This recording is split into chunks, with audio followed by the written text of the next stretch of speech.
जिसको भी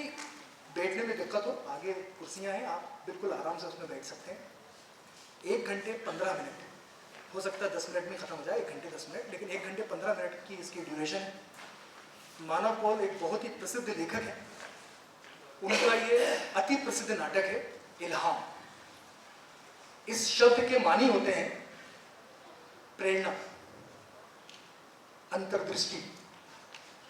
जैसे कि अगर आप में से कोई आज यहाँ बैठा हो और उसके घर में अचानक कोई उसका बहन, भतीजा, भाई कोई आ गया हो और वो ये कहे, अरे यार आज सुबह से ऐसा लग रहा था मुझे कि तुम आ जाओगे, ये जो लगना होता है ये इल्हाम होता है। जब आप ईश्वर से कनेक्ट होते हैं, जब आप अंदर से पवित्र होते हैं, जब आप द्वेष, ईर्ष्या से मुक्त होते हैं, और जब आप पाने से ज्यादा छोड़ना सीख जाते हैं, तब इल्हाम होता है। और ये इल्हाम मानव कौल ने अपने लेखन से रचा है। मैंने अपने विद्यार्थी भाव से, अपने कलाकारों के माध्यम से आप तक पहुंचाने का एक बहुत ही अदना सा प्रयास किया है। अधिकतर कलाकार नए हैं, कम से कम हमारे ग्रुप के लिए लगभग 1.5 महीने हमने इसकी कोशिश की है। 2 नाटक हम तैयार कर रहे हैं। एक नदी प्यासी थी, जिसका अलवर राजस्थान में 27 जनवरी और 29 जनवरी को प्रदर्शन है, एक इस नाटक का, एक उसका। 9 कलाकार आपके सामने मंच पर आएंगे।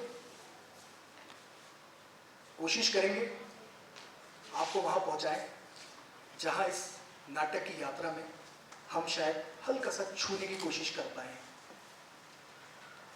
ये ब्रह्मांड हमारे और आपके अनगिनत संवादों, विचारों, दृष्टिकोण से भरा पड़ा है।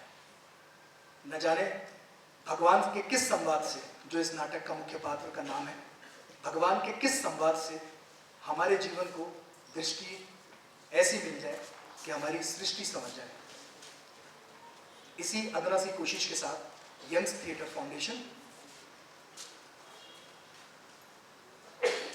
एक प्रयास कर रहा है। हर संवाद के पीछे एक सबटेक्स्ट है, हर संवाद के पीछे एक भाव है। सिर्फ हमारी ये कोशिश है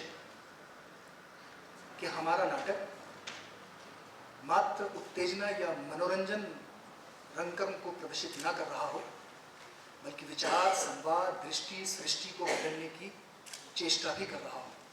और अगर हम उसमें सफल हो गए तो आप सबकी भरपूर दुआएं मिलें, और अगर हमारी कमजोरियां हैं तो आप सबकी भरपूर डांट मिले।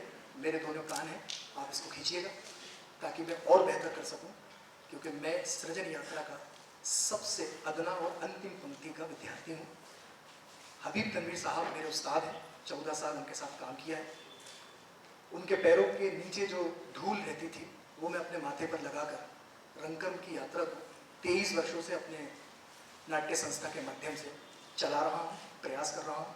यहाँ मेरे एक छोटे से आग्रह पर देवीलाल जी, असीम दुबे जी, अशोक बुलानी जी, ब्रजेश जी और अनगिनत लोग, मैं एक तो चश्मा वगैरह लगाया हूँ स्टाइल के चक्कर में, और आप लोग दिख भी कम रहे हैं, तो जितने लोग आगे बैठे हैं वो तो दिख ही गए। तो आप सबका और यहाँ जिन लोगों को भी मैंने पर्सनली बुलाया है और वो आ गए हैं, उन सब का दिल की गहराई से मैं पुनः स्वागत करता हूँ, खैर मकदम करता हूँ। आपकी एनर्जी ही हम लोगों से कुछ कराएगी और हम अपनी बात आप तक पहुँचाने में पूरा सत्यता के साथ, सात्विकता के साथ प्रयास करेंगे। तो लीजिए इल्हाम, जाने से पहले, जाते जाते एक रिक्वेस्ट, एक यंत्र आप सबके हाथ में है जो आजकल तलाक की वजह बन रहा है, अलग होने की वजह बन रहा है। एक आग्रह कर रहा हूं 3 बार, प्लीज मोबाइल स्विच ऑफ कर दीजिए। कम से कम हम 24 घंटे में 1 घंटा 10 मिनट इस यंत्र से मिलने वाली दुश्वारियों से दूर रहें। पुनः आग्रह कर रहा हूं, अपने बच्चों और मोबाइल को थोड़ा शांत रखिए। जाते जाते आग्रह कर रहा हूं, नाटक आपके हवाले, प्लीज थोड़ी देर मोबाइल बंद कर दीजिए।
भीतर पानी साफ था, साफ ठंडा पानी, कुएं की तरह जब हम पैदा हुए थे।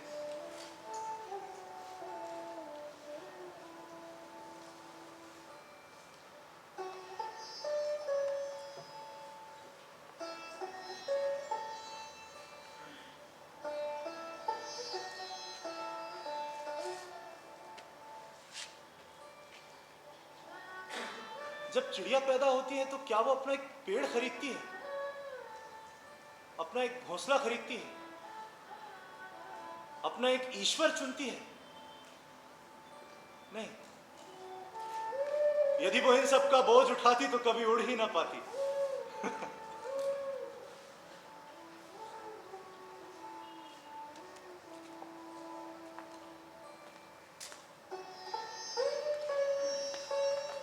मुझे कभी कभी लगता है कि मैं नदी के किसी तेज बहाव के विरुद्ध तैरता हूं, पर कहीं पहुंचता नहीं हूं।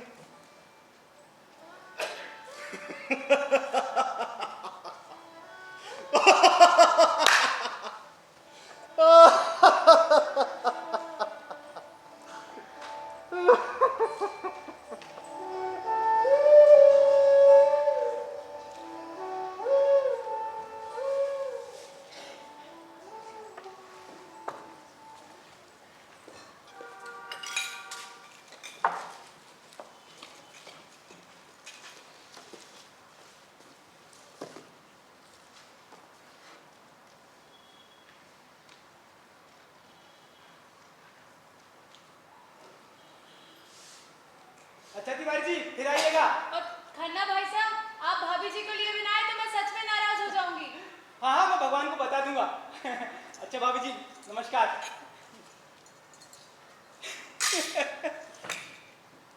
आप हंस क्यों रहे हैं भाई साहब? अरे भाभी जी, जरा सोचिए, आज दिन भर हमने कितनी मेहनत करी, उसके बैंक के सारे दोस्तों को चोरी से जमा किया कि सरप्राइज देंगे। भाई साहब ने हमें ही सरप्राइज दे दिया, आए ही नहीं। सब पता नहीं कहाँ होंगे। हाँ, कहाँ गया होगा? सारे दोस्त तो यहीं पर ही थे। क्या भाभी जी, कोई चक्कर तो नहीं है? अरे नहीं भाई साहब, इन्हें नोट गिनने से फुर्सत मिले तब ना। रात में सोते वक्त भी इनकी उंगलियां चलती रहती हैं। मैंने इनसे कहा कि भाई अब तो नोट गिनने की मशीन लग गई है, तो कहते हैं कि नोट मशीन गिनेगी तो मैं क्या करूँ। ये भी सही बात है। बताइए, जब तक ये नोट गिन नहीं लेते ना, इन्हें लगता ही नहीं कि इन्होंने कुछ किया है। वैसे भाई साहब, आज आपका भी पूरा दिन खराब हो गया। अरे भाभी जी, एक दिन अपने दोस्त के लिए क्या दिक्कत, कुछ नहीं होता। आपको भी देर हो रही होगी, वैसे तो अब तक आते ही होंगे। अरे भाभी जी, मेरा कौन इंतजार कर रहा है। अभी नीचे जाऊंगा, दुकान का शटर उठाऊंगा और बढ़िया फैल के सो जाऊंगा। तो थोड़ी चिंता सी हो रही है, काफी समय हो गया अपने ही जन्मदिन में गायब है। ये तो याद नहीं कि पहले कभी उसने ऐसा किया। पिछले कुछ महीनों से भाई साहब ये देरी से ही घर आते हैं, हालांकि इन्होंने इतनी देर तो कभी नहीं की। मुझे तो लगता था कि आपकी दुकान पर जाकर बैठ जाते होंगे, पर बता रहे थे कि ऑफिस के पास कोई पार्क है, वहां चले जाता हूँ, अच्छा लगता है। अजीब बात है, देखी उसने मुझे नहीं बताया। भाई साहब आजकल तो बड़े खुश दिखाई देते हैं। अरे भाभी जी, मैं खुद कितना खुश था आपको क्या बताऊं। ये देखिए, ये मतलब मैंने क्या सोचा था कि साथ में बैठ के पियेंगे और बढ़िया अपने खूबसूरत भविष्य के बारे में गपशप करेंगे। पर पता नहीं भाई साहब सुबह से ही कहाँ पर हैं। चलता हूँ भाभी जी, कल सुबह दुकान भी खोलना है। हाँ भाई साहब। अब अकेले ही पी लूंगा, आप वो एक गिलास दे दीजिए। हाँ मैं लाती अबे ग्लास भी यहीं से ले रहा है तो दारू भी यहीं पी लेना। अरे भगवान, कहाँ था हैं? कब से हम लोग तेरा इंतजार कर रहे हैं यार। अब 5 मिनट पहले तेरा बर्थडे निकल गया। अरे हाँ नहीं तो। अरे कोई बात नहीं, विश तो कर दे। हाँ ठीक है, सालगिरह मुबारक हो। Thank you Shukla. मार का लाया हूँ इस बार तो तेरे लिए, ये देख विदेशी लाया हूँ, विदेशी। हाँ नहीं, पहले भाभी जी से मिल, बहुत नाराज है। हूँ। भाई साहब हाँ मैं इनके लिए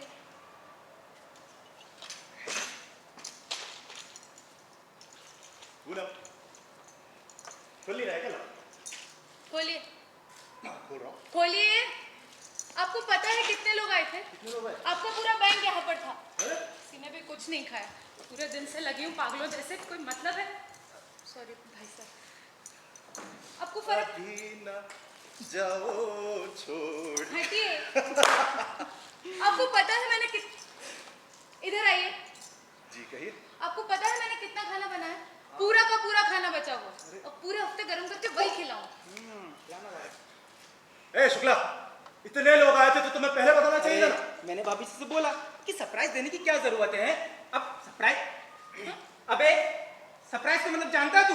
भाभी सरप्राइज का मतलब नहीं जानते। इस उम्र में कौन सरप्राइज देखता है, हैं? खुद ही खुल गया। पिंकी का पिंकी सो रही है वो, सुबह कॉलेज है उसका, आपका इंतजार कर रही थी। आपको पता है कितना समय हुआ है? अरे पूनम, इतना टाइम हो गया मुझे पता ही नहीं चला। थे कहाँ? वो पार्क क्या हुआ? अच्छा आज पता है पार्क में क्या हुआ? सुनो बैठो। अरे मुझे नहीं जाना पार्क में क्या हुआ। पार्क नहीं हो गया, सौतन हो गई मेरी। नहीं। बस थक गई हूँ मैं, सुबह से लगी हुई हूँ पागल। पूनम साथ में। भाई साहब अंदर किचन में सब रखा है, आपको जो लगे आप ले लीजिए। हाँ मैं दे दूँ। क्यों बे? बचा नहीं सकता था। हैं? भाभी के सामने क्या बोलता है? अरे क्यों नहीं बोलता? अरे नहीं। सुनिए, क्या है? वो मैं कुछ कहना भूल गई। कहिए। Happy birthday. Thank you. नाराज होते? आपको फर्क पड़ता है? अरे कैसे नहीं पड़ता? अरे जाइए, वो खाना गरम करके खाइएगा, ठंडा मत खा लीजिएगा। और भाई साहब को भी दे दीजिए। हाँ ठीक है। शुभ रात्रि भाई साहब। अरे शुक्ला शुक्ला, भाई आज मैं बहुत खुश हूँ। मैंने आज तक ऐसा जन्मदिन कभी नहीं अरे मनाया। भाई तो तेरी खुशी में 4 चांद लगाते हैं। हाँ। पहले 2 पैक लगा। ठीक है। चीयर्स।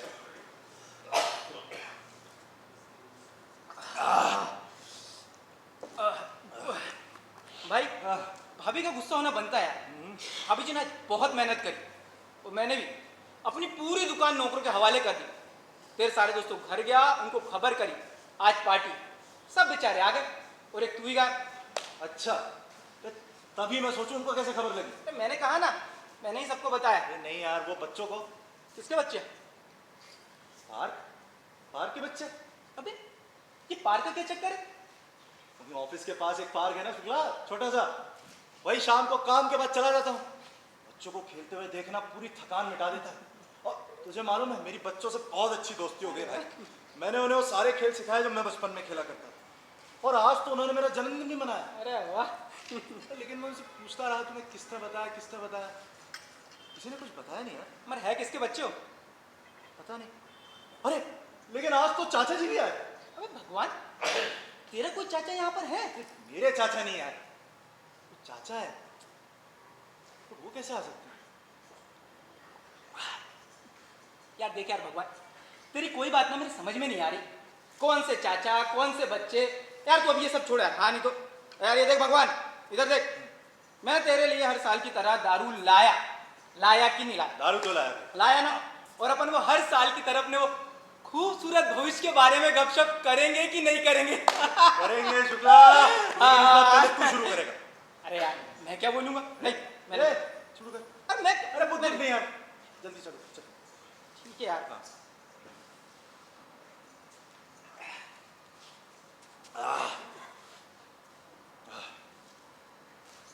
यार भगवान, हाँ, भविष्य थोड़ा धुंधला सा नजर आ रहा है। भगवान का आशीर्वाद लिया। हाँ भाई। चल चल। अरे शाइनिंग इंडिया। अरे भगवान, क्या? इधर देख, इधर। कहाँ? ये अपनी दुकान। अरे ये अरे दिखी ना दिखी। फिर अबे दो दुकान।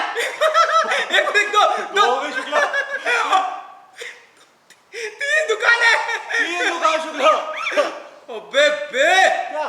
डीबी मॉल में अपना शोरूम शुक्ला एंड शुक्ला। शुक्ला है शुक्ला। निकल पड़ी भाई तेरी तो। भाई यार देख, मेरा तो यार सीधा सा है यार। अभी कम कपड़े बेचता हूँ, बाद में बहुत कपड़े बेचूंगा। बस यार मैं इसी में खुश हूँ। ए तू शुरू कर, और हाँ पिंकी की शादी शुरू करना, मजा आएगा। हाँ। अरे नहीं, थोड़ा पहले से शुरू करूं? कहाँ से?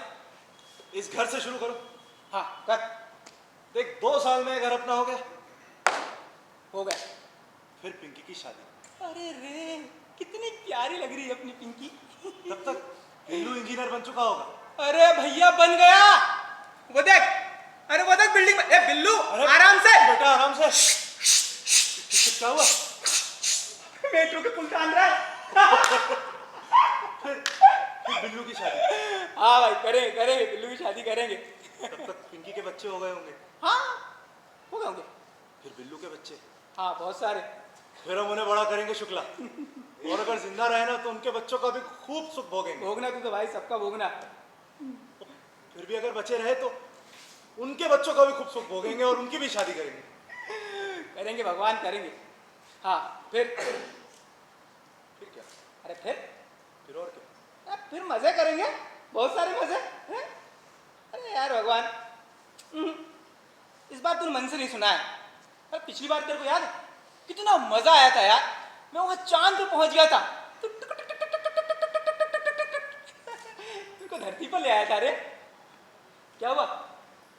क्या हुआ? कुछ नहीं शुक्ला,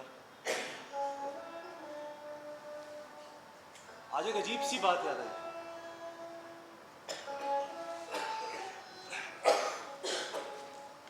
तुझे मालूम है मेरा स्कूल ना नदी के उस पार था।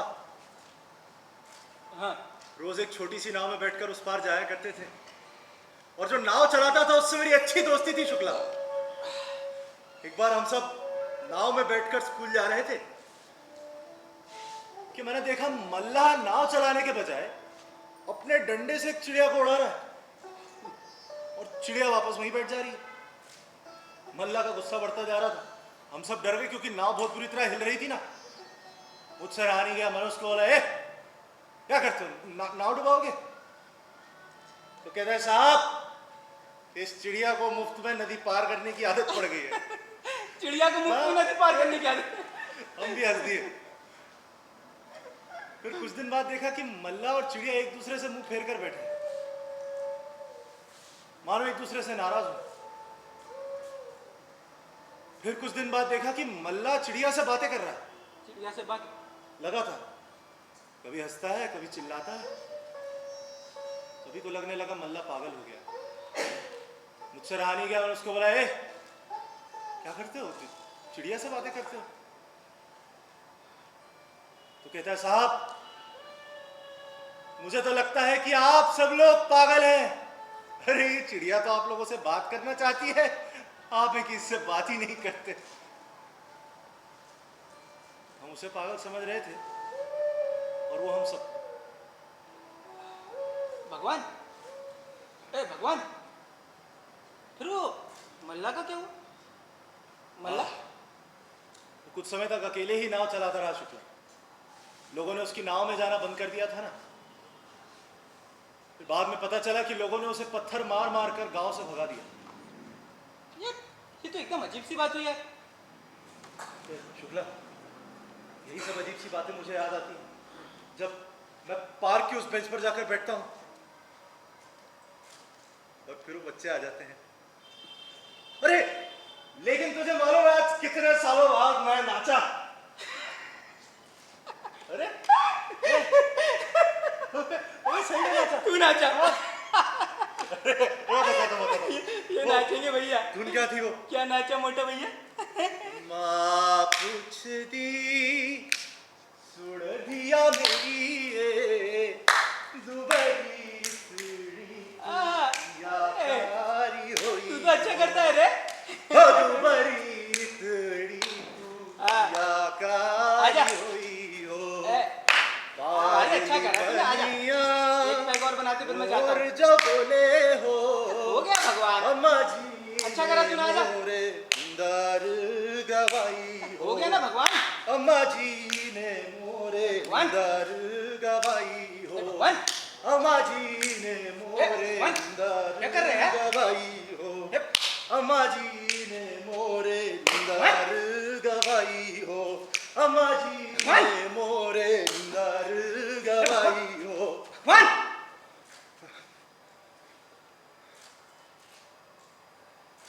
अरे गिरा क्या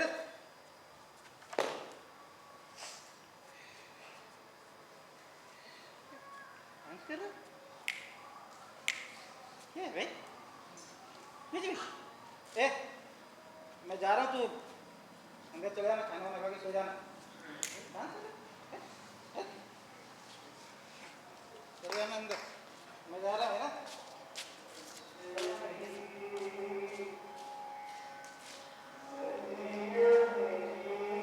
भीतर पानी साफ था, साफ ठंडा पानी, कुएं की तरह जब हम पैदा हुए थे। जैसे जैसे हम बड़े होते गए, हमने अपने कुएं में खिलौने फेंके, शब्द फेंके, किताबें, लोगों की अपेक्षाओं जैसे भारी पत्थर और इंसान जैसा जीने के ढेरों खांचे। और अब जब हमारे कुएं में पानी की जगह नहीं बची, तो हम कहते हैं ये तो सामान्य बात है। सामान्य बात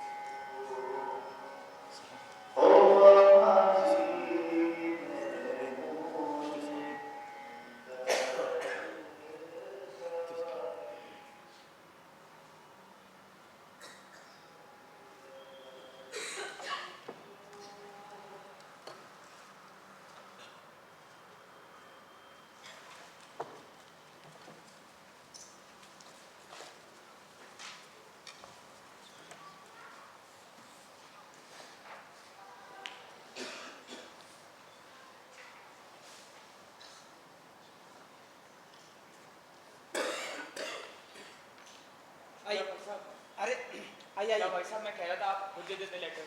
आ जाइए। अरे आप बात को समझ नहीं। मम्मी का एक सेकंड ना।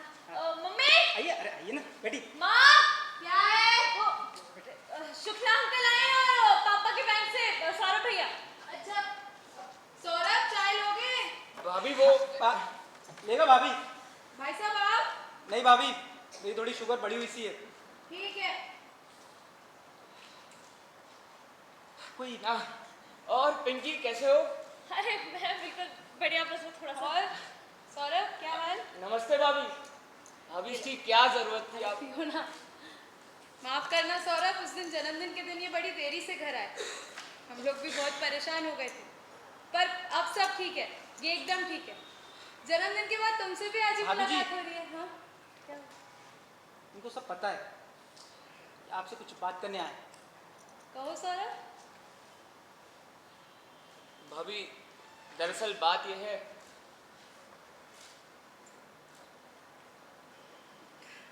पिंकी जा जा जल्दी जा, अपने कमरे पे जो कपड़े रखे ना सब घड़ी कर दे, जा जल्दी जा। मुंह क्या बनाती रहती है हर काम में? जा।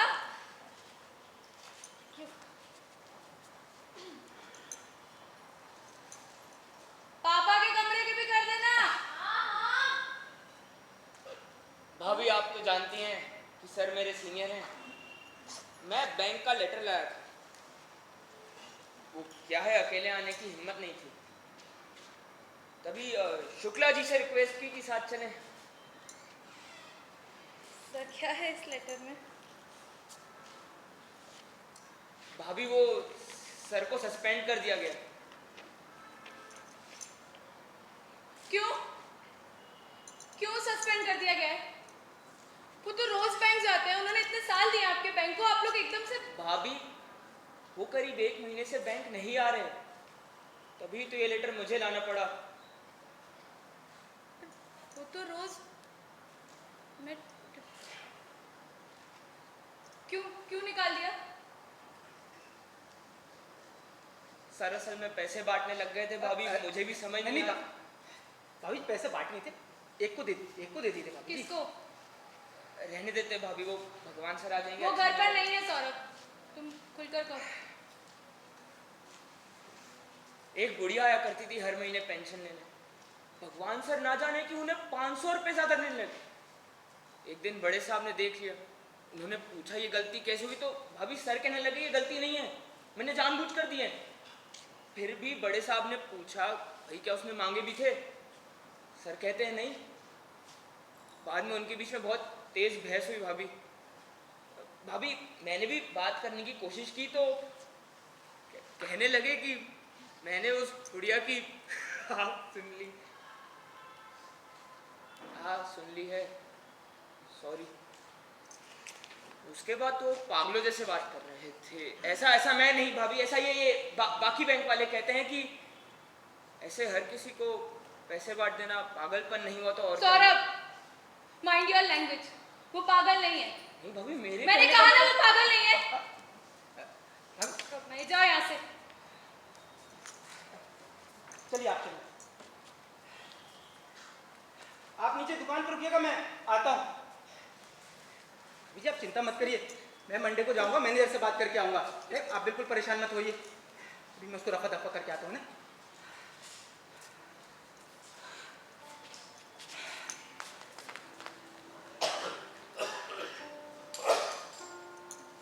पिंकी, पिंकी जल्दी जरा। जल्दी आ। शुक्ला भाई साहब नीचे गए ना, वो सौरभ चले जाए तो उनसे कहना कि ऊपर आके मेरे से बात करे। जा ठीक है, और पूरी बात सुन जाए। अरे हाँ बोलो, सुन रही हूँ। उनसे धर सुन पहले मेरी बात। उनसे कहना कि उनका कोई दोस्त है, कोई वकील दोस्त है, उसको भी लेकर आए। श्रीवास्तव तू लेकर आ जा। आप ठीक हो ना? और बोलना कि वकील दोस्त को भी लेकर आए। बोल रही हूँ। और सौरभ चले जाए उसके बाद बोलना। सुन लिया?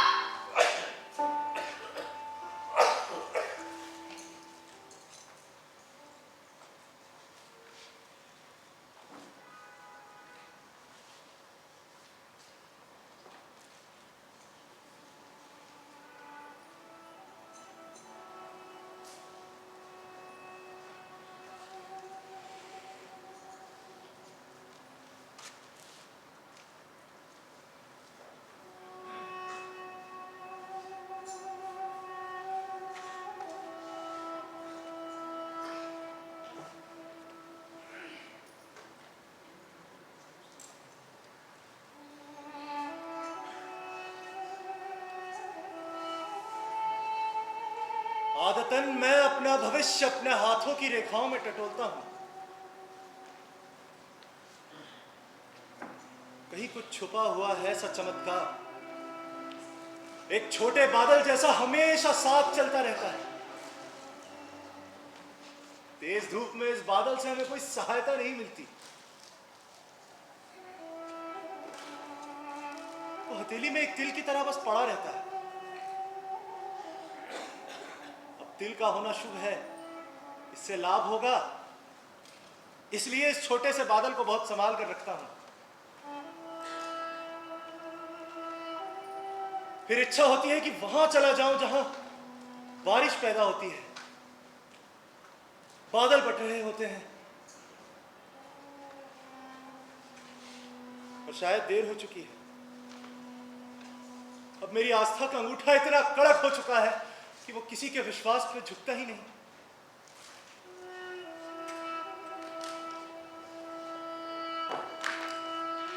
फिर मैं उन रेखाओं के बारे में सोचता हूं जो बीच में ही कहीं गायब हो गई थी। ये एक दिन मेरी नियति जिएगा की आशा में। क्या थी उनकी नियति? कौन सी दुनिया इंतजार कर रही थी इन दरवाजों के उस तरफ जिन्हें मैं कभी खोल नहीं पाया?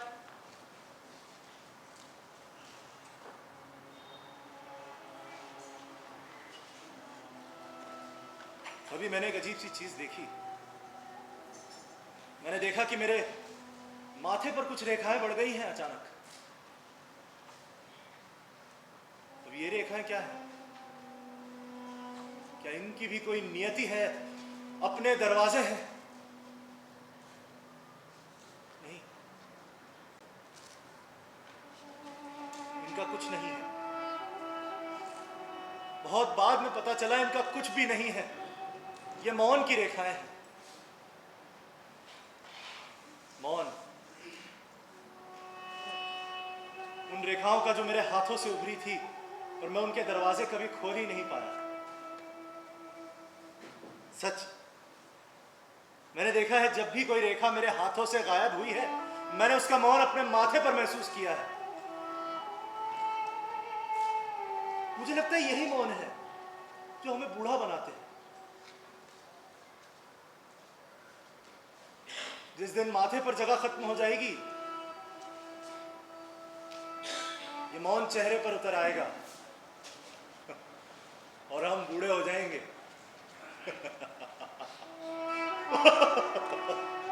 हम सब बूढ़े हो जाएंगे।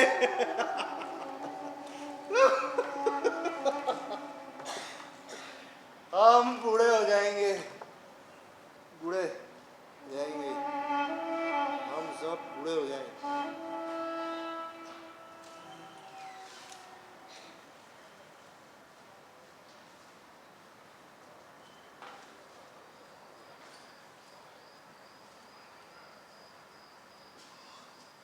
भगवान, हे भगवान, हे भगवान, भगवान, हे भगवान, भगवान,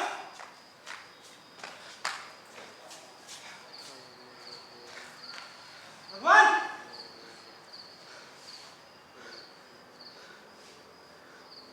भगवान, भगवान, भगवान,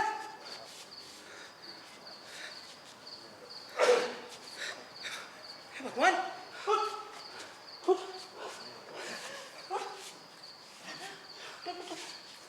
आदत बना ली है तूने अपनी। आजा,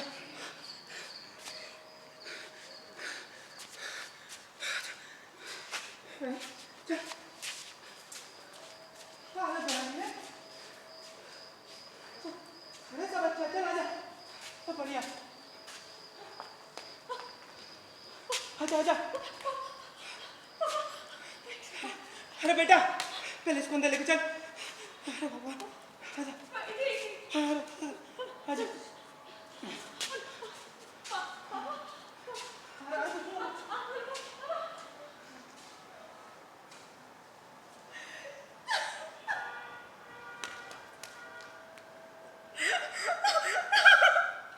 अरे, अरे बेटा क्यों रो रही है?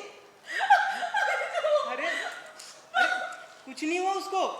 अच्छा वो, तू तो हमारी बहादुर लड़की है, हैं? कुछ नहीं हुआ, ठीक हो जाएगा। आराम करेगा, अच्छा हो जाएगा। भाभी जी कहाँ पर? फोन करने गई। पापा एक हफ्ते से कहाँ पर थे? कहाँ मिले? बेटा एक हफ्ते से कहाँ था ये तो पता नहीं, और एक पार्क में मिला, बेंच पर सो रहा था।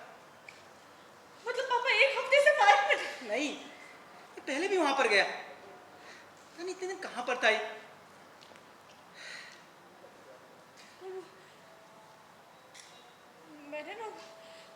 मैंने ना माँ को कभी बताया नहीं तो वो ना बहुत घबरा जाती, पर अगर पापा ना मुझसे बातें करते थे। फिर क्या बातें करते थे मेरे से वो। क्या क्या बात है? कुछ भी, किससे कहानियां करता है। मतलब मुझे ना कुछ ज्यादा समझ आती नहीं थी, पर अगर मुझे ना पापा से बात करना अच्छा लगता था। वो कुछ डरे हुए थे, तो मैंने पूछा उनसे कि पापा अब ठीक तो है? तो वो कहने लगे कि मुझे, हाँ, कि मुझे इल्हाम हुआ है। इल्हाम? ये इल्हाम क्या होता है? पता नहीं, पर कहने लगे कि मुझे हर चीज एकदम नई नई सी लगती है, धुली हुई, कि मैं बच्चा होने वाला हूँ, बच्चे की तरह जीवन जीने वाला हूँ। तो मैंने पूछा उनसे कि पापा अभी आप क्या है? तो वो कहने लगे कि अभी मैं शेर हूँ, और इसके पहले मैं ऊंट था। क्या हो गया इसको, कैसा हो गया ये? उसने कभी बताया क्यों इतना परेशान है? परेशान नहीं, वो डरे हुए हैं, और शायद इसीलिए वो इतने दिन घर नहीं है। बेटा इतनी सब बातें हो गई, तुम्हें पहले बताना चाहिए था ना। क्या डर, किसका डर? तृप्ति का, तृप्ति? तृप्त हो जाने का डर। तो पापा को लगता है कि वो तृप्त है, जिसमें कोई भी एक छाया बजाए कुछ नहीं बचती। पापा को लगता है कि उनके पास कोई भी वजह नहीं बची है, कोई भी, सिवाय एक वजह की, एक इच्छा की कि उन्हें वापस यही आना, ये इसी घर में अपने परिवार, अपनी बेटी के पास, और अगर उनको ये वजह भी खो देने का डर। ये तो समझ में नहीं आ रहा क्या हो गया ऐसे। और क्या कह रहा था? किससे कहानियां इधर उधर की, उनके बचपन की, चाचा की। बेटा ये चाचा कौन है? मुझे भी बता रहा था कि चाचा उससे मिलने आते। तुझे पता है कहाँ पर रहते चाचा? चाचा यहाँ रहते, मुझे पता नहीं था। चाचा वो यहाँ कहाँ है? भाभी अंदर सो रहा है। भाभी जी हाँ, आराम करने दीजिए, डॉक्टर ने। मैं एक बार। हाँ ठीक है। बेटा इधर इधर, ये तेरी माँ को चाचा के बारे में कुछ पता है? अरे कभी बता माँ ना। ने मुझसे कभी बात नहीं की। भगवान इसे ठीक कर दे।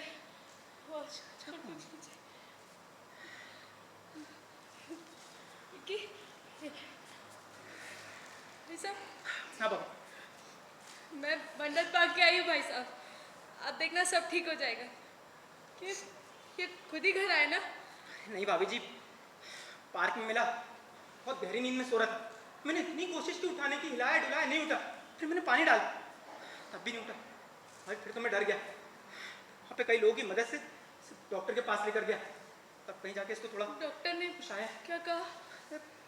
भाभी जी इसने तो डॉक्टर का गला ही पकड़ लिया था। वो पता नहीं क्या क्या कह रहा था डॉक्टर से, कुछ समझ में नहीं आ रहा था।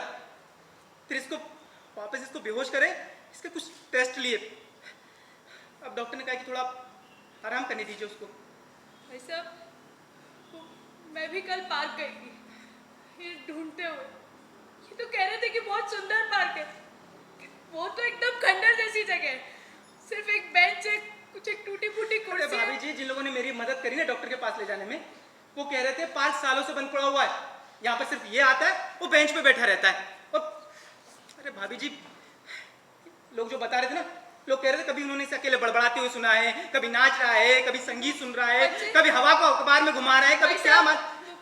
अरे भाभी, वहाँ कोई बच्चे खेलने नहीं जाते। भगवान, क्या हो गया है इसको पिंकी? इसको क्या हो गया है? ये भाई साहब ये ऐसे नहीं थे कभी। क्या हो गया? वो ठीक हो जाएगा।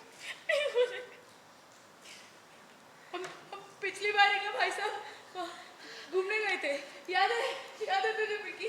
पहाड़ थे, बर्फ थी, लू भी था वहाँ पर। आपने वो बर्फ के 2 गोले बनाए, 2 नहीं 4, 1 2 एक लू एक बर्फ। जा पिंकी, जा वो फोटो लेकर आ, जा वो फोटो लेकर आ, जा माँ, जा फोटो लेकर आ। बेटा,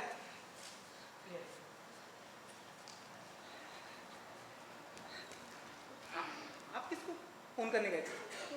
बिल्लू को, उसके पास तो टाइम ही नहीं है। सब मैंने इनके बड़े भाई साहब को भी फोन किया। वो बता रहे थे कि ये जब 12-13 साल के थे तो घर छोड़ के चले गए थे कि पिताजी ने इन्हें बहुत मारा था। फिर 2 साल कहा थे, किसी को कुछ नहीं पता। फिर पूरा 1 साल लगा इनके मुंह से पहला शब्द निकलवाने में। मैं कह रही हूँ भाई साहब, ये सब भूत प्रेत का चक्कर है। अरे भाभी जी, सब बेकार की बात है।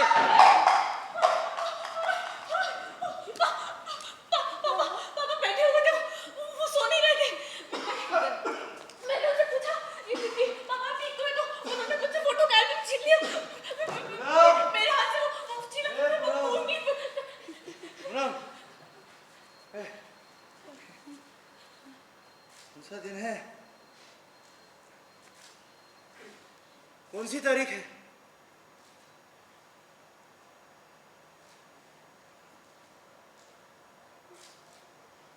सुंदर है ये सब, कितना खूबसूरत है। पर हम क्या करेंगे इतनी खूबसूरती का? मैं कभी कभी अपना सबसे खूबसूरत सपना याद करता हूं तो वो सबसे खूबसूरत सपना भी कभी बहुत खूबसूरत नहीं था। मेरे सपने थोड़ी सी खुशी में बहुत सारे सुख चुगने जैसे हैं। जैसे एक छोटी सी चिड़िया अपना दाना चुगती है,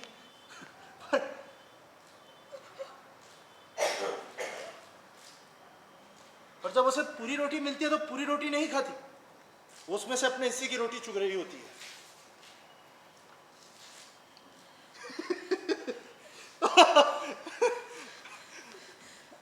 बहुत बड़े आसमान से हम भी अपने हिस्से का आकाश चुग लेते हैं। देखने के लिए बड़ा सुंदर आसमान देख सकते हैं, पर जीने के लिए तो हम उतना ही जी पाएंगे जितना हमने अपने घर की खिड़कियों से जीना सीखा है। भगवान, भगवान, बहुत दिनों से इसका नाटक चल रहा है। इधर आ।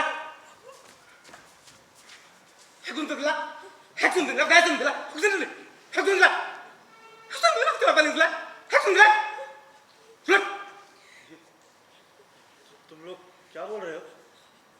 अभी पिंकी भी अंदर आई थी, पता नहीं क्या क्या बोल रही थी। है? क्या है? क्या है? अभी पता नहीं कौन सी भाषा में बात कर रहा, कुछ समझ में नहीं आ रहा।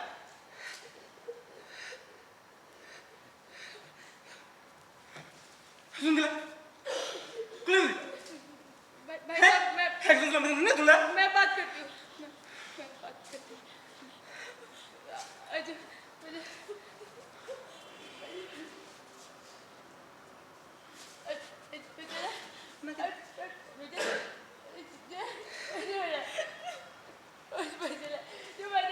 ये सब क्या है पूनम? सब क्या है?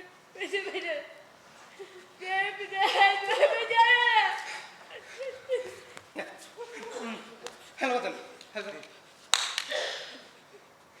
पागल नहीं हूं मैं। हेलो बुला बुला बुला बुला नहीं हूं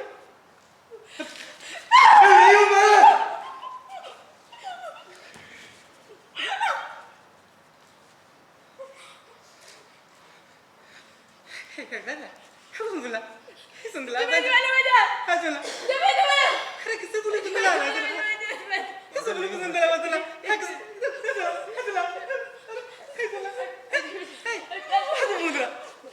पागल नहीं पागल नहीं हूँ।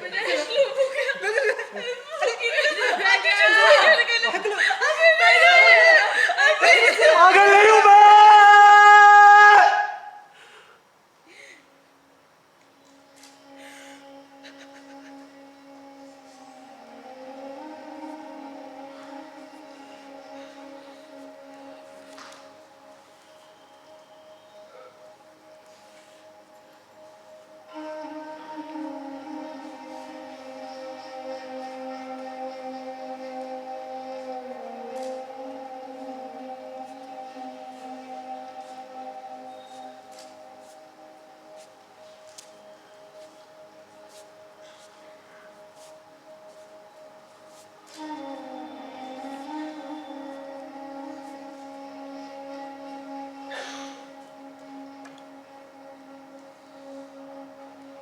जी डॉक्टर साहब, मैं पूनम, इनकी पत्नी। जी अब ये एकदम ठीक है। रात में गहरी नींद सोते हैं। जब तक कुछ बोलते नहीं है तब तक तो ठीक ही दिखाई देते हैं। पर आपको एक बात बताऊं, इन्हें ना दिमागी बुखार हो गया या फिर किसी का साया। जी मैं विश्वास करती हूँ, सब पर विश्वास करती हूँ। कोई कहेगा कि यार नाक रगड़ो तुम्हारे पति ठीक हो जाएंगे, विश्वास करूंगी। डॉक्टर साहब थक गई। पिछले 1 साल से एक जगह से दूसरी जगह, एक डॉक्टर से दूसरे डॉक्टर तक जाते जाते सहन नहीं होता। माफ करना, जो भोलेनाथ पर पूरा विश्वास है कि ठीक हो जाएंगे, सब ठीक हो जाएगा। नमस्ते डॉक्टर साहब जी, मेरा नाम पीपी शुक्ला है। मेरी छोटी सी कपड़े की दुकान है, वहीं इसके घर के नीचे। दोस्ती सर काफ़ी पुरानी दोस्ती है, इसकी शादी से पहले से जानता हूँ इसको। ऐसा क्या हुआ नहीं जाने। हाँ मगर मुझे लगा कहीं ना कहीं कोई गड़बड़ी। एक दिन मेरे पास आया और कहने लगा, शुक्ला एक बात बता। मैंने कहा पूछ। तो कहने लगा, जब चिड़िया पैदा होती है तो क्या अपना पेड़ खरीदती है, क्या अपना एक घोंसला चुनती है, और हाँ क्या अपने एक ईश्वर को चुनती है। मैंने कहा लगता तो है नहीं। तो कहने लगा, अगर वो इन सब का बोझ उठाती तो उड़ नहीं पाती, और हंसता हुआ चला गया। डॉक्टर साहब आप एक बात बताइए, एक बीवी बच्चों वाला आदमी, बैंक का कर्मचारी, उसको ये सब बातें शोभा देती? अरे भाई साहब, क्या कह रहा है क्या नहीं कह रहा, क्या पता, कुछ समझ में नहीं आता।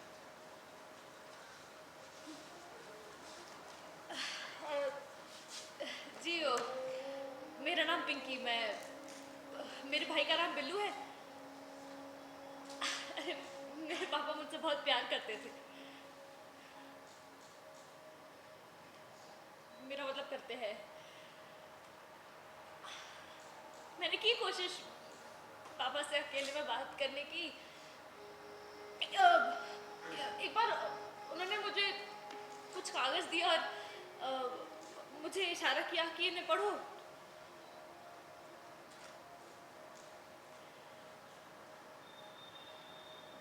तो उसमें ना कुछ चित्र बने हुए थे, थोड़े अजीब से थे। मुझे डर लगता है सर, मुझे अपने ही पापा से डर लगता है। जी मैं ऐसे बहुत से पागलों को जानता हूँ। जी गर्मी में बड़े बड़े लोग निकल लेते हैं। माफ़ कीजिएगा डॉक्टर साहब, आप मुझसे बेहतर जानते हैं। पर आप ही बताइए, बुढ़ापे में बुड्ढों के मुंह से आ नहीं निकलेगी तो और क्या निकलेगा? और ऐसी हर आप पर हम पैसे बांटने लग जाएं तो बैंक तो 2 दिन में खाली हो जाएगा। जी इन पागलों का कोई भरोसा नहीं है। डॉक्टर साहब हमारे गांव में एक पागल था, बिना वजह लोगों का सर फोड़ देता था। आप बताइए अब। जी मेरा तो यही मानना है कि पागलों का कोई इलाज नहीं है, टाइम वेस्ट है बस।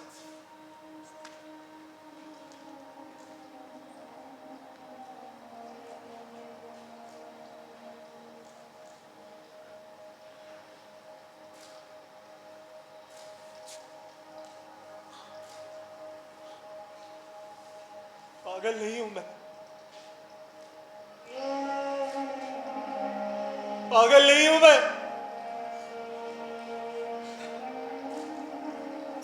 मुझे तो लगता है कि आप सब लोग पागल हैं।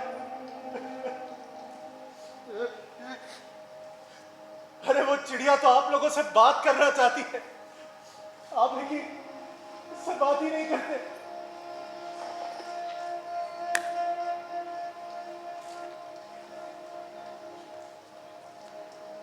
ये मौन की रेखाएं हैं, मौन। जिस दिन माथे पर जगह खत्म हो जाएगी, ये मौन चेहरे पर उतर आएगा और हम सब बूढ़े हो जाएंगे।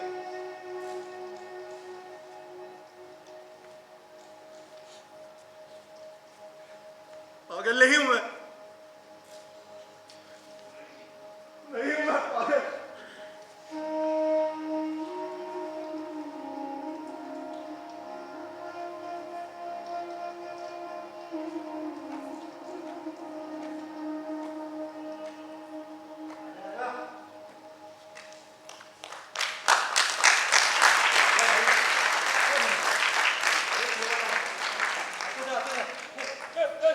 तुम्हारे घर है ना, दो लोग पिटेंगे। हाँ हाँ मेरा ही घर है, आजा। पक्का? हाँ आजा।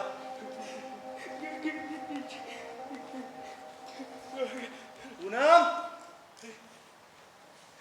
हे पूनम। पूनम बिल्लो।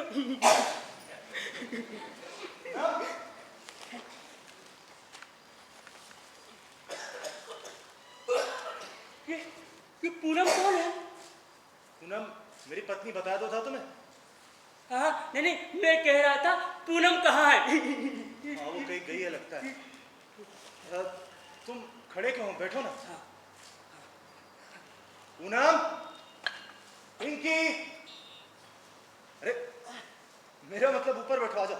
नहीं भगवान, मैं भिखारी हूँ, मुझे मेरी जगह पता है। अरे क्या जगह, आजा आजा खड़े हो। पिंकी कहाँ गए सब लोग? मैं कुर्सी पर नहीं बैठूंगा भगवान। क्यों? वो अपने यहाँ कुर्सी पर बैठने वाला उठने का नाम ही नहीं लेता है। चल ठीक है। हाँ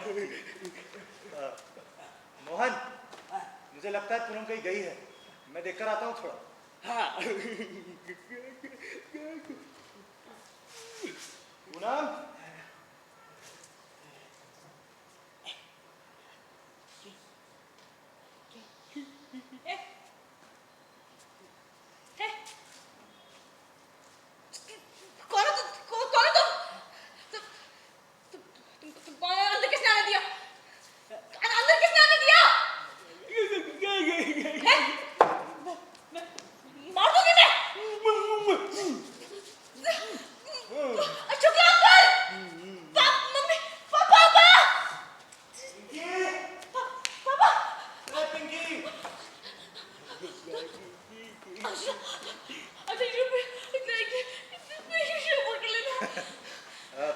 बेटा तुम्हारी माँ कहाँ है? माँ पूनम, माँ कहाँ है?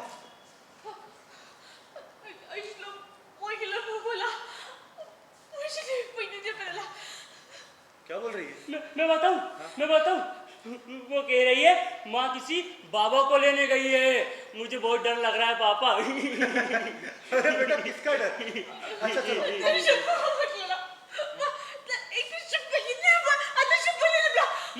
ये कौन है?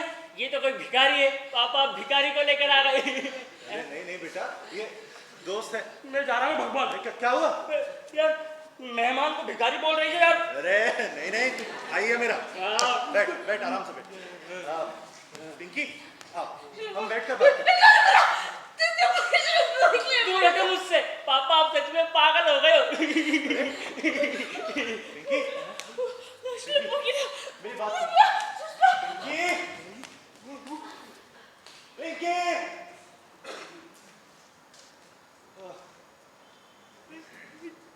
कहाँ गई है? क्या बोल रही थी? वो कह रही थी मैं ना माँ को बुला के लाती हूँ।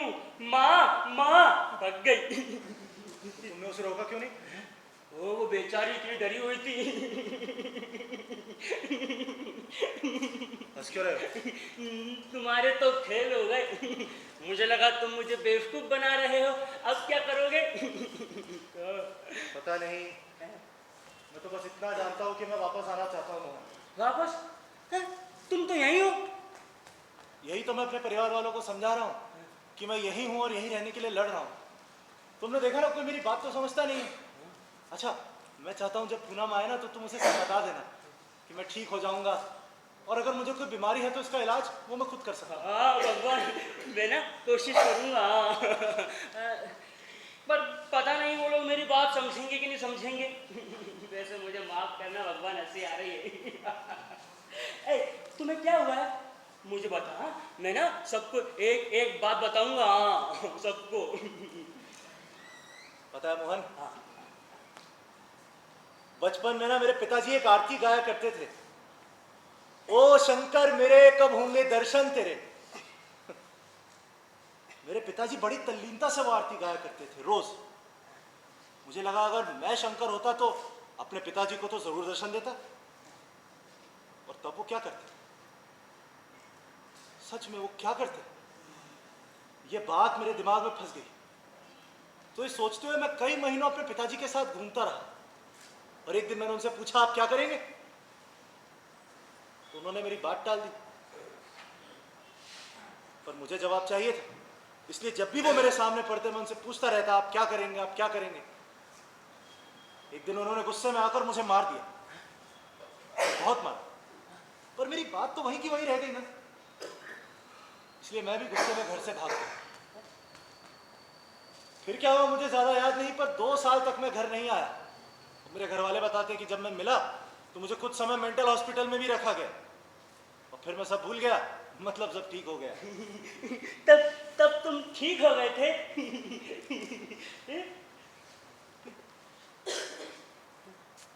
झाड़ू लगाने के बाद हमें अक्सर यही लगता है कि घर पूरी तरह साफ है, पर कचरा तो वहीं घर के कोनों में, घर के दरवाजे के बाहर दुबका हुआ ताक लगाए बैठा रहता है। यार भगवान, मुझे ना ये तेरी भारी भारी बात कुछ भी समझ में नहीं आ रही है, क्योंकि आज मैं भी नया नया पागल हुआ हूँ ना, इसलिए।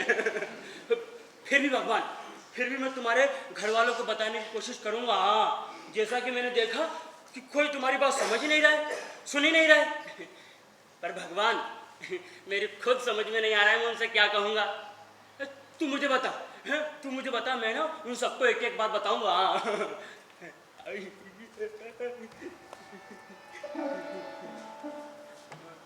क्या दुनिया तुम्हारे पास आकर कहती है देखो मैं हूं? ये वाक्य मैंने न जाने कब कहां सुना था, जो घर के कचरे की तरह मेरे घर के दरवाजे के बाहर जाने कब से ताक लगाए बैठा था। मोहन, एक बार मैं बिना कुछ सोचे समझे एकदम खाली कुएं सा अपने घर की ओर आ रहा था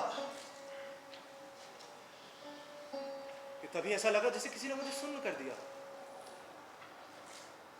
और तब उस क्षण इस वाक्य ने मुझे धर दबोचा।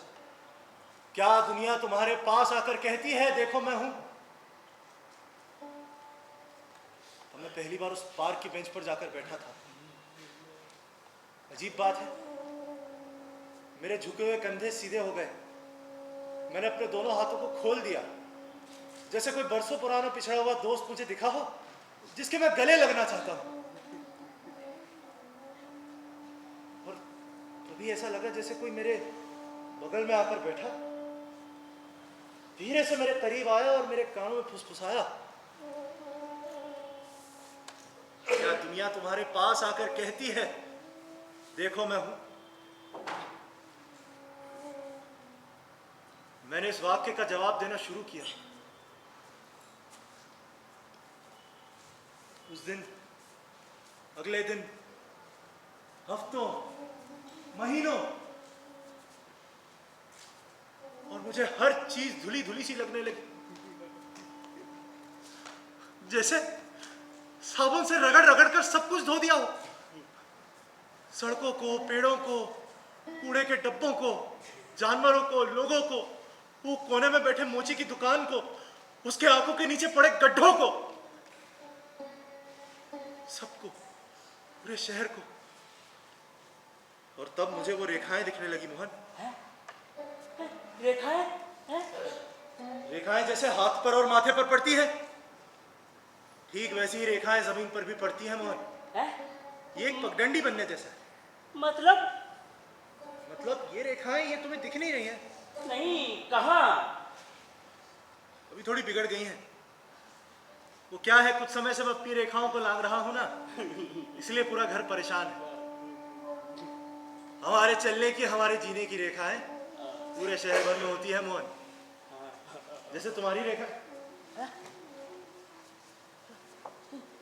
मुझे तुम्हारी रेखा नहीं दिखी मोहन। नहीं दिखेगी भगवान, क्योंकि मैं चलता ही नहीं हूँ। अरे भैया, मैं तो जिस जगह धंधा करता हूँ ना, वहीं सो जाता हूँ। हाँ, अरे लोगों को तो लगने लगता है कि यहीं से उगा है और एक दिन यहीं समा जाएगा। भगवान, तुझे मेरा नाम कैसे पता यार? मैंने मेरा नाम कभी भी किसी को नहीं बताया। हाँ, कभी भी।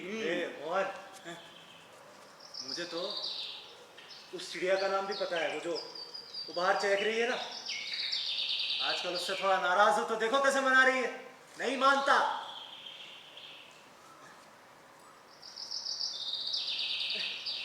भगवान, तुम्हारी पत्नी अभी तक नहीं आई?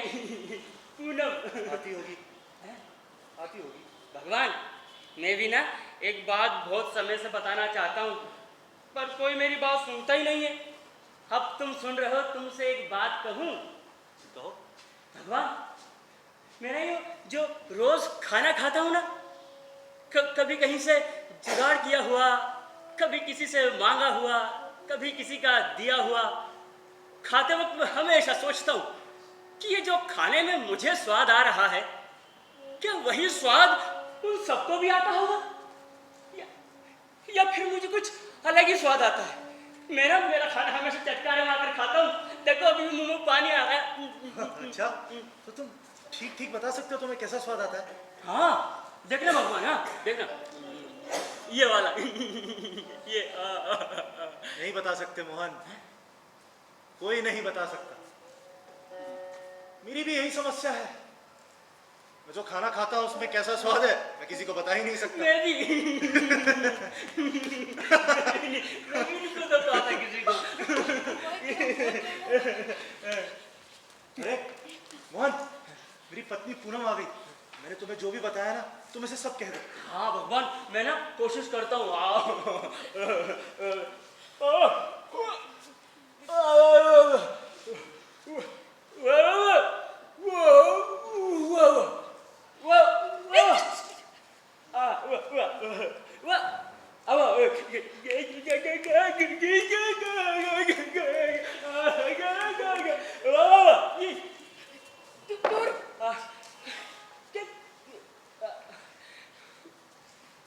यार भगवान, मैंने तुझसे कहा था ना, ये लोग मेरी बात नहीं समझेंगे। अरे कैसे नहीं समझेंगे? तू बोल बोल, सब समझेंगे, बोल।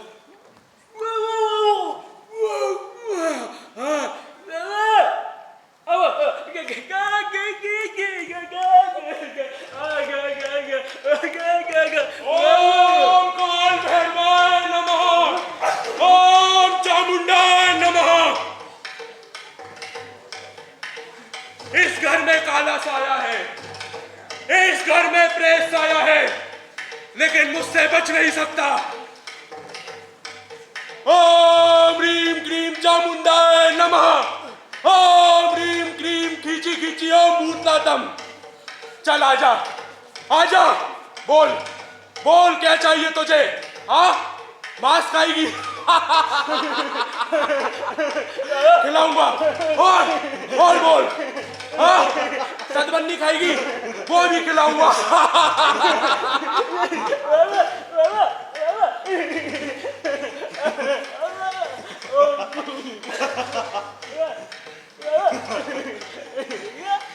पहले इस गूंगे को बाहर निकालो, ये मेरी तंत्र क्रिया में विघ्न डाल रहा है। निकालो इसे, निकालो।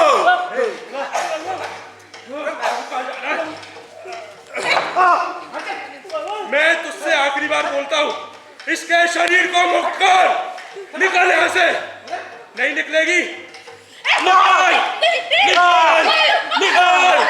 ओम ह्रीं क्रीं चामुंडाय नमः। निकाल, निकाल।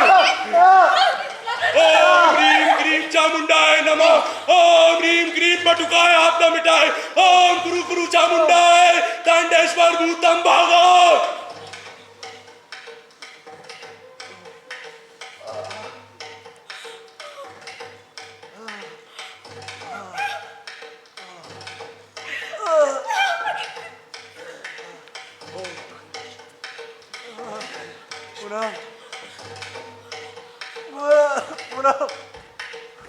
पानी नहीं, मत कर।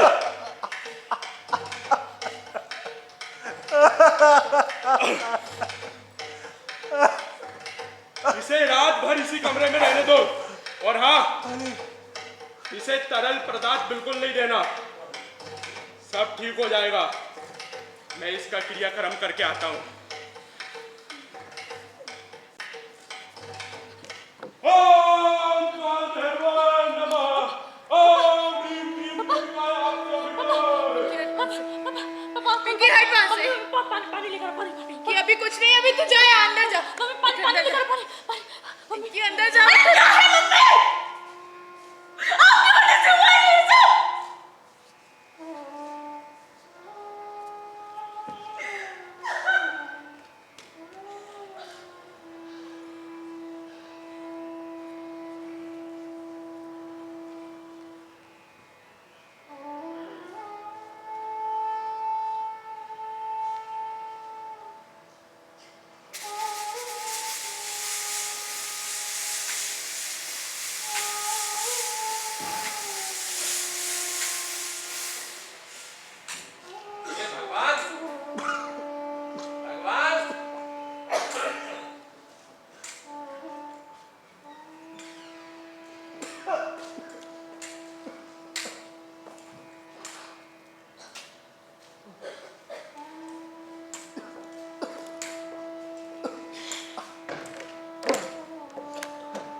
जो नाच रहे थे वो हमेशा पागल समझे गए उन लोगों द्वारा जिन्हें कभी संगीत सुनाई ही नहीं दिया।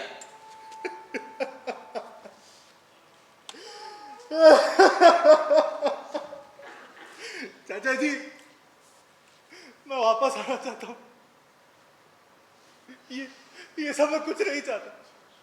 ये सब पहले सुख था, अब नहीं। मेरे हाथ से सब कुछ छूटता जा रहा और सहन नहीं कर सकता।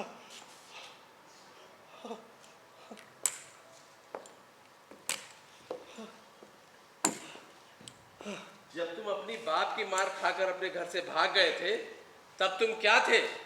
तब तुम ऊंट थे, ऊंट जो एक वीराने में घुटने तक झुका हुआ अपनी आत्मा का बोझ लादे बस भटक रहा था।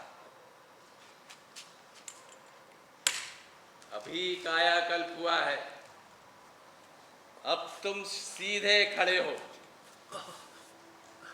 अब तुम शेर हो जो उसी वीराने में शासन करना चाहता है। ईश्वर कहता है तुम्हें करना चाहिए, शेर कहता है मैं नहीं करूंगा। तुम्हारे लिए सारे मूल्य मर्यादाएं सब अप्रासंगिक है। तुम कुछ नया रचना चाहते हो और यही रचते रचते जल्द एक फिर कायाकल्प होगा और तुम शिशु हो जाओगे। बालक। अरे वही तो जरूरी है, वही नई शुरुआत है, और तुम भी तो यही चाहते हो। सच क्या मैं यही चाहता था? तो सब लोग मुझे रोते हुए और मारते हुए क्यों दिखाई दे रहे हैं? ये ग्लानि है। जब मल्लाह को गांव वाले पत्थर मारकर गांव से बाहर कर रहे थे, तो एक पत्थर तो तुम्हारे हाथ में भी था ना। चाचा जी, मैंने मारा नहीं था। मारा कहाँ था? मारा नहीं तो बचाया भी तो नहीं। अब जब तुम चिड़िया से बात कर रहे हो, तो उन पत्थरों को कैसे रोक सकते हो जो तुम्हें दूसरों के हाथों में दिखाई दे रहे हैं? मैं ये सब कुछ नहीं रोक सकता। हाँ, ये सब एकदम से कैसे हो गया? ये सब एकदम से नहीं हुआ।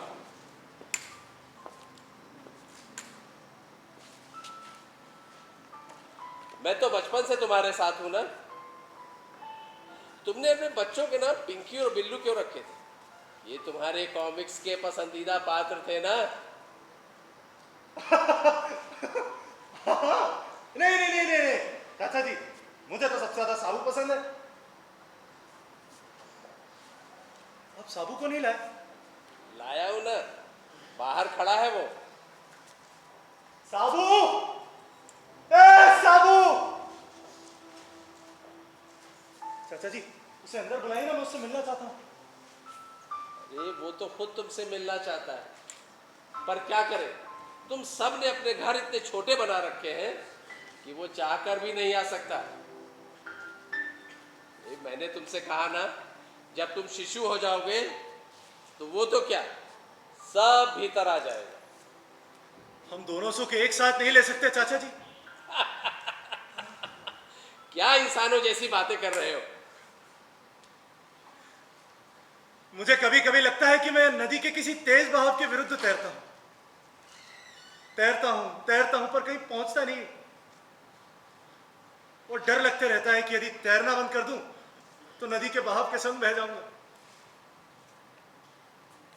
मैं क्या करूं? ये सब इतना कठिन क्यों है?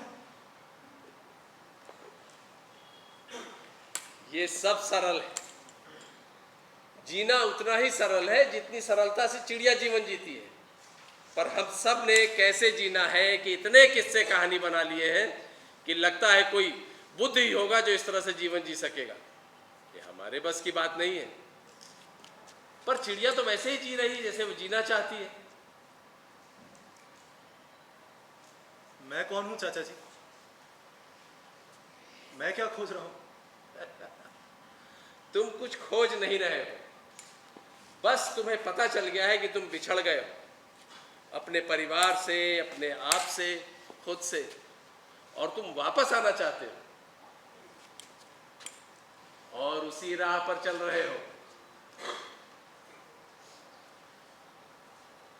क्या तुमने ईश्वर को देखा है? तुम्हारा प्रश्न होना चाहिए, क्या मैंने ईश्वर को देखा है? ये तुम्हारा इल्हाम है, तुम्हें सब पता है। क्या मैंने ईश्वर को देखा है? मैंने ईश्वर को नहीं देखा, पर हां, मैंने एक सपना देखा है।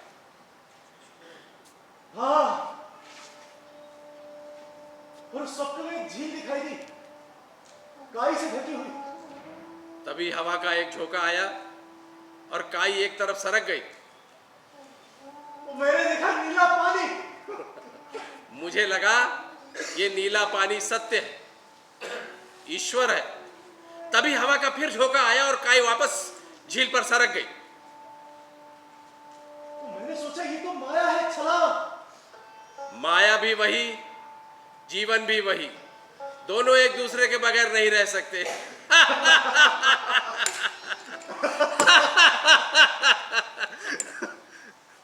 चाचा जी, अब चलिए मेरे साथ पार्क में चलिए, मुझे आपके साथ बहुत सारी बातें करनी। चलिए चलिए। अरे नहीं नहीं नहीं, अभी तुम आराम करो, तुम्हें आराम की बहुत जरूरत है। तो आप मुझसे मिलने फिर कब आएंगे? मैंने तुमसे कहा ना, जब तुम बुलाओगे। तो मेरे साथ यहीं रह जाइए इस घर में।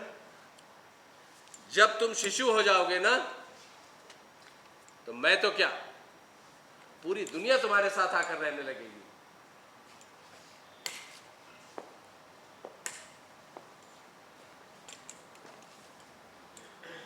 क्या जिंदगी आकर तुमसे कहती है कि देखो मैं हूं? हाँ चाचा जी, वो कहती है, पर मैं उसे सुनना नहीं चाहता।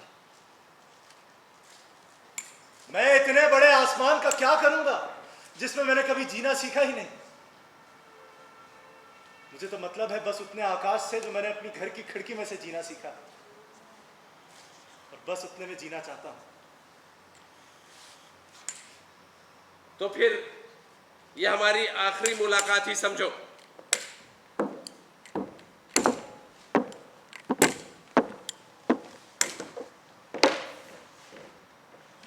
मैंने सुनहरा सोचा था, पर वो काला निकला। कभी नींद का एक झोंका आया और मैंने उसे फिर सुनहरा कर दिया। अब सुबह होने का भय लेकर नींद में बैठा हूं, या तो उठकर उसे काला पाऊं, या फिर हमेशा के लिए सुनहरा ही रहने दूं और कभी ना उठूं।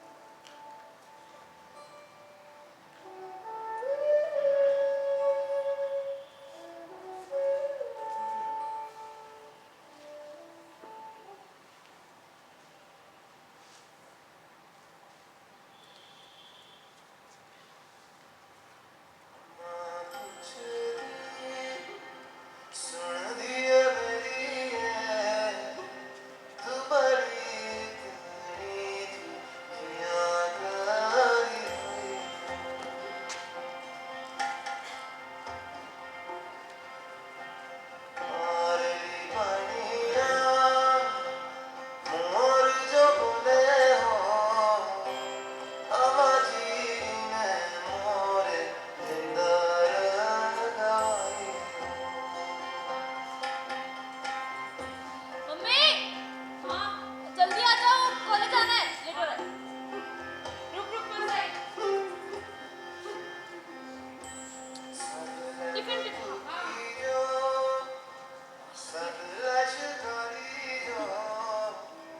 जल्दी करो, देर नहीं हो रही तुझे? हाँ, अरे आखिरी पेज है। अच्छा सुन, हाँ हाँ। वो मैं ये कह रही थी, मेरे पापा का बर्थडे फिर से आ रहा है। ए पिंकी बेटा, ए पिंकी बेटा, बर्थडे का नाम लिया और शुक्ला अंकल हाजिर। ये इसमें सामान रखा है। और भाभी जी, पनीर है, पनीर की सब्जी बनाई है, और बहुत दिनों से नहीं खाई आपकी पनीर आप की शाम सब्जी। में खाना मत खाइएगा, मैं बना दूंगी। मैं ये कह रही थी कि इनका बर्थडे फिर से आ रहा है, तो सरप्राइज प्लान करते हैं। अरे भाभी जी, इस सप्ताह 3 बार कसम खा चुका हूँ शराब छोड़ने की। ठीक है, चौथी बार भी खा लेंगे। तो आप इनके बैंक के सारे दोस्तों को बुला हाँ भाभी जी, बिल्कुल सबको बुला लूंगा मैं। ठीक है। ठीक है भाभी। मम्मी जरा बॉटल और ले आओ बस। हाँ। पनीर।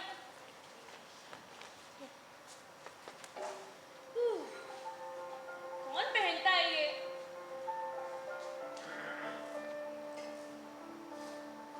पापा हैं कि गए? पापा है ना अंदर? पापा, पापा, अरे आप गए नहीं यार अभी तक। शुक्ला अंकल वेट कर रहे होंगे ना। अरे ये उसी की दुकान का हिसाब तो कर रहा था, मुझे पता ही नहीं चला इतना टाइम हो गया। पूनम, पिंकी, दवाई खाई आपने? ले फिर भूल गया। ये लो। अभी खाता हूँ। हाँ, मम्मी जल्दी आ जाओ। लीजिए, दवाई खा लीजिएगा, और ये रखिए। और मैं ये कह रही थी कि उधर शुक्ला भाई साहब के पास जल्दी चले जाइएगा, है ना? और मैं रमा के यहाँ जा रही हूँ, अभी हम सारे दोस्त वहीं मिलने वाले हैं, तो शाम को पनीर की सब्जी बनाऊंगी। शुक्ला, क्या हुआ? सुन रहे हैं आप?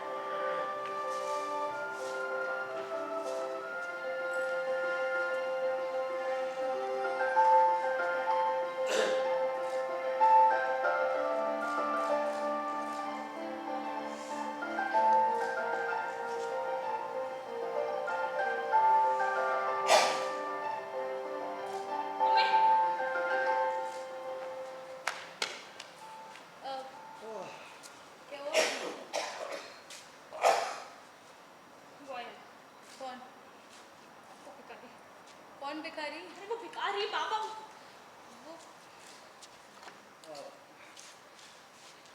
पूनम, अब तो मैं मिल सकता हूँ, क्योंकि बेटा अब तो मैं ठीक भी हूँ। ठीक है, पर आप जल्दी शुक्ला भाई साहब के पास चले ठीक, तुम उसे अंदर भेज दो, जाओ।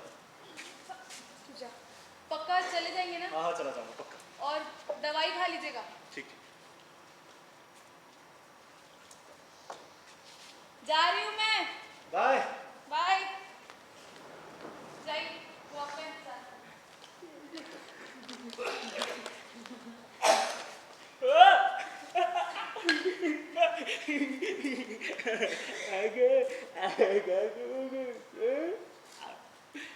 देखो भाई, अब मैं तुम्हारी बात नहीं समझ पाऊंगा। तुम मेरे लिए बस एक गूंगे भिखारी हो। मोहन, तुम्हारा नाम मोहन है ना? देखो, ये भी मुझे इसलिए याद है कि मैंने अब तक अपनी दवाइयां नहीं खाई।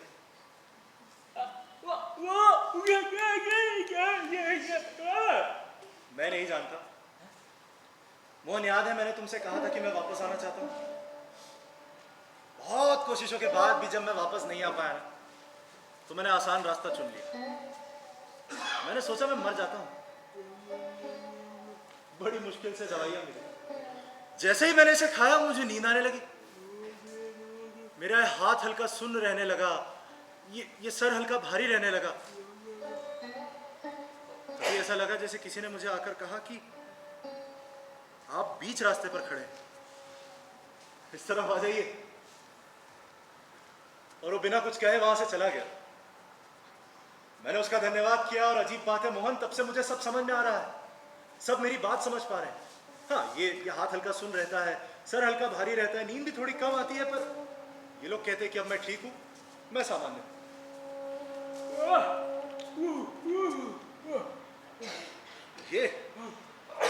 ये असल में झाड़ू है। झाड़ू जो बाकियों की तरह मुझे भी अपने घर पर रोज लगानी पड़ती है, ताकि सबकी तरह मेरा घर भी साफ रहे।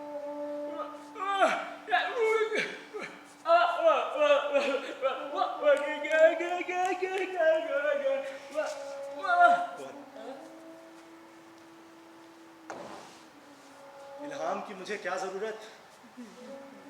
अरे भाई, पूरा सच जानकर मैं क्या करूंगा? अगर जीवन के इसी तरफ रहना है तो हर थोड़ी चीज से काम चल जाता है। थोड़ा सच, थोड़े सपने, थोड़ी खुशी। अगर पूरा चाहिए तो पूरी तरह उस तरफ जाना पड़ेगा। इधर रहकर उस तरफ की बातें करना झूठ है, अपने आप को बेवकूफ बनाने जैसा है, और मैं और बेवकूफ नहीं बनना चाहता।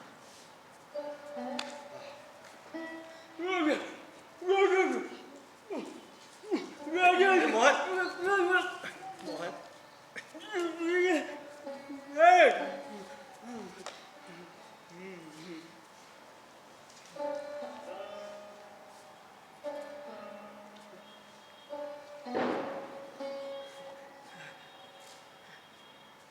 अब मैं एक इकाई हूं। इकाई इस दुनिया की नहीं। दुनिया से मुझे कोई मतलब नहीं मोहन।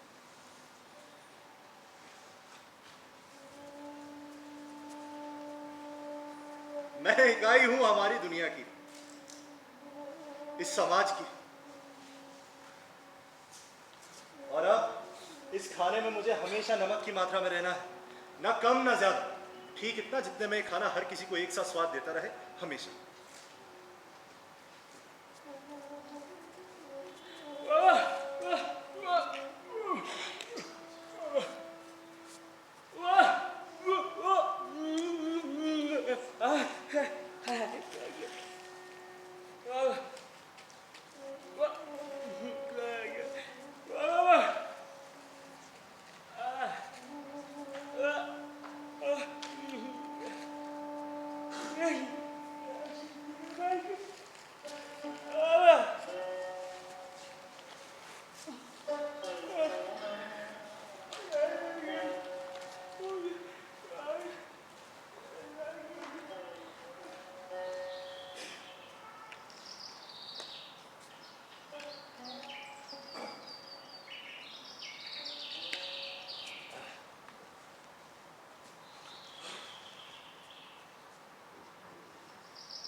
करना, अब मैं तुम्हें कभी समझ नहीं पाऊंगा।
यह थी आज की प्रस्तुति इल्हाम।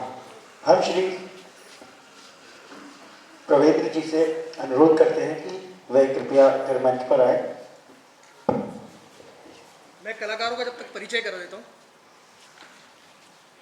ये राजगढ़ से थिएटर करने भोपाल आए हैं और ये उनका दूसरा प्रयास था।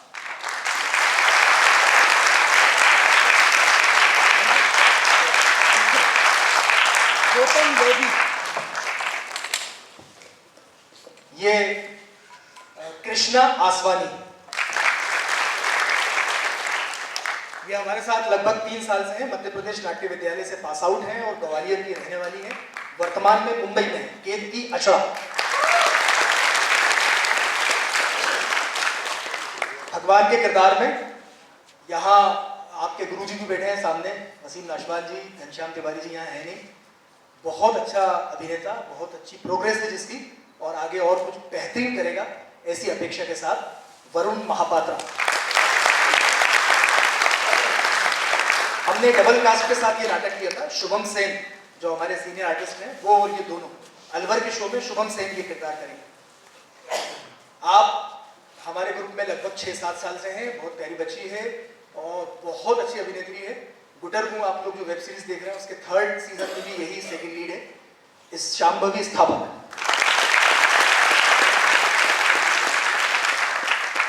ये डरावना सा, जिसको खाने पीने की बहुत ज्यादा जरूरत है, ऐसा प्यारा सा लड़का हमने 2019 में नाट्य विद्यालय के आलोक चटर्जी स्वर्गीय के आग्रह पर एक नाटक किया था देवेंद्र दीपक जी का। उसमें इसने बच्चे रहते हुए मुख्य भूमिका निभाई थी, कांवर श्रवण कुमार की।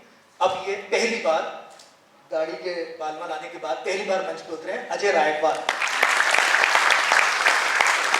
ये भी थिएटर करने गुना से भोपाल आए हैं और हमारे साथ हैं। ईश्वर करे जिस उम्मीद से आए हैं उसमें सफल रहें। आपने आज इनको तांत्रिक देख लिया, इनका खानदानी पेशा है, लोगों को ऐसे ही ये निपटाते हैं। बहुत प्यारा, बहुत अच्छा। अतुल भागवत, वही सेम खाने पीने की हम लगातार इन पे जरूरत दर्शा रहे हैं। बहुत प्यारा, बहुत प्यारा। एक छोटे से एंट्री के लिए उतनी ही शिद्दत से लगा था जितनी शिद्दत से वरुण भगवान में लगा था। बहुत प्यारा, बहुत संभावना वाला लड़का, सार्थक सक्सेस। हमारे ग्रुप में बहुत लंबे समय से काम कर रहे हैं। बड़े रोल या ऐसी भूमिकाएं जो इनको इनके पैरों को कपकपा दें, ये अब शुरू हुई हैं। ऐसे बहुत प्यारे इंसान राहुल नीमिया। हमारे ग्रुप के सबसे यंगर, सबसे नौजवान, सबसे ऊर्जावान हमारी संस्था के सेक्रेटरी, और आपने चाचा चौधरी के रूप में जो कॉमिक्स में देखा था असल में यही थे, पहले ये कॉमिक्स में आया करते थे, डॉक्टर पुनीत चंद्रा। आप प्रिंसिपल साइंटिस्ट हैं, बहुत अच्छे अभिनेता हैं, बहुत अच्छे लेखक हैं और शायरी में अभी इनकी एक किताब भी जारी है। बैकग्राउंड म्यूजिक में थोड़ा सा और बोलूं, आइए दोनों जो बैकग्राउंड म्यूजिक संभाल रहे थे, जिन्होंने पूरा सब संभाला और ये पहली बार मंच पे उतरे हैं, ये उतरी है हमारे साथ आकांक्षा। कांचन सिंह भदौरिया, ये है जयदीप। इन दोनों ने मिलकर जो आपने संगीत सुना उसको रचा बसा है।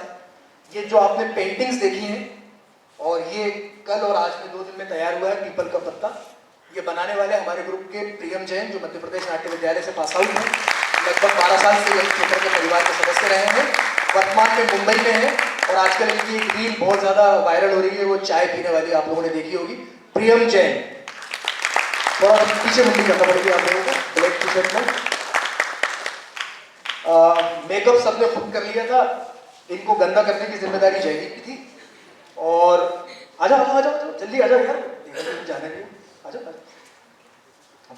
ये हमारी अंकिता साथी हैं और इन्होंने ज़बरदस्त तरीके से स्टेज की सारी जिम्मेदारियाँ, खासतौर से इसको सजाने संवारने की जिम्मेदारी निभाई।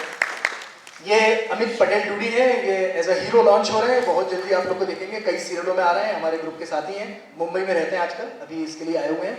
राहुल कुशवाहा जो नदी प्यासी थी में लीड रोल कर रहे हैं, जो शो है वो भी मुंबई में है, उनकी भी एक वेब सीरीज आ रही है। इत्तेफाक से मैं इतना लकी डायरेक्टर हूँ कि मेरे साथ जो लोग जुड़ रहे हैं ना सब वेब सीरीज में आ रहे हैं। तो आप लोग भी जरा मोहल्लों में बताइए सबको, सब जुड़े, थिएटर करें, आए। मजाक कर रहा हूँ, लेकिन हाँ सीरियस था ये, मजाक में इंपॉर्टेंट बात नहीं। आइए साथ मिलकर काम करते हैं। और बाकी कोई छूटा नहीं, कोई छूटा?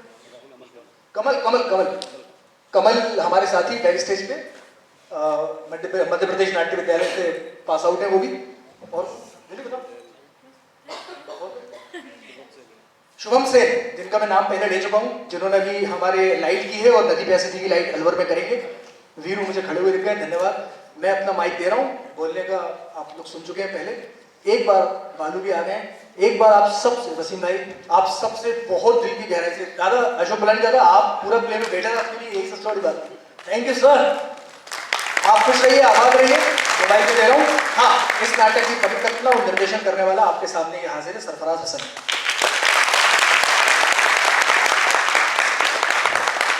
सबसे बड़ी बात यह है कि रुद्राक्ष कल्चर एंड वेलफेयर सोसाइटी समिति भोपाल,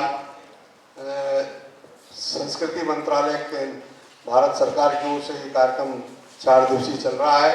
और सरफराज भाई ने मेरा काम खुद आसान कर दिया, क्योंकि मैं चाह रहा था कि सरफराज भाई का इंट्रोडक्शन मैं करूँगा, लेकिन सरफराज भाई ने लास्ट में अपना खुद का पूरा बता दिया। मैं सबसे बड़ी बात तो यह है कि सरफराज भाई से मेरी इतनी बात नहीं हुई है, लेकिन मेरे को उनकी बात करने का अंदाज और जो उनका तरीका है वो देख के बड़ी खुशी हुई कि बहुत कम डायरेक्टर ऐसे होते हैं जो आह्वान करें कि आइए जुड़िए और अपन साथ मिलकर काम करें। तो मैं सरफराज भाई का और सारी टीम का मैं शुक्रिया अदा करता हूँ। और मैं हमारी संस्था की तरफ से माननीय सरफराज भाई का सम्मान करना चाहते हैं। हम सिर्फ आपके 2 मिनट लेंगे।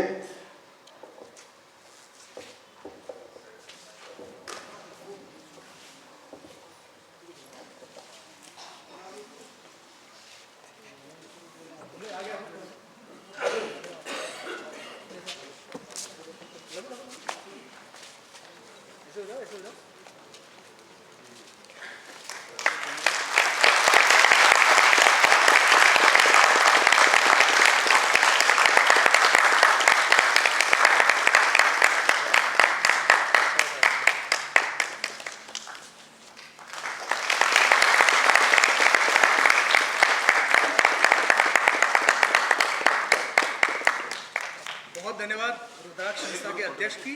और मुझे अब भी नजर पड़ी हमारे बीच में देश के शीर्षस्थ साहित्यकार विजय बहादुर सिंह जी भी बैठे हैं। मैं आपका अभिनंदन करता हूं अपनी पूरी टीम की तरफ से।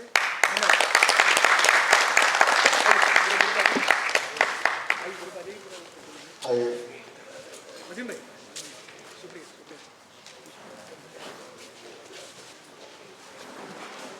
अमन अमन आ जाओ स्टेज पे, आ जाओ शुभम। अपूर्व दत्त ने आज के घोषणा की थी।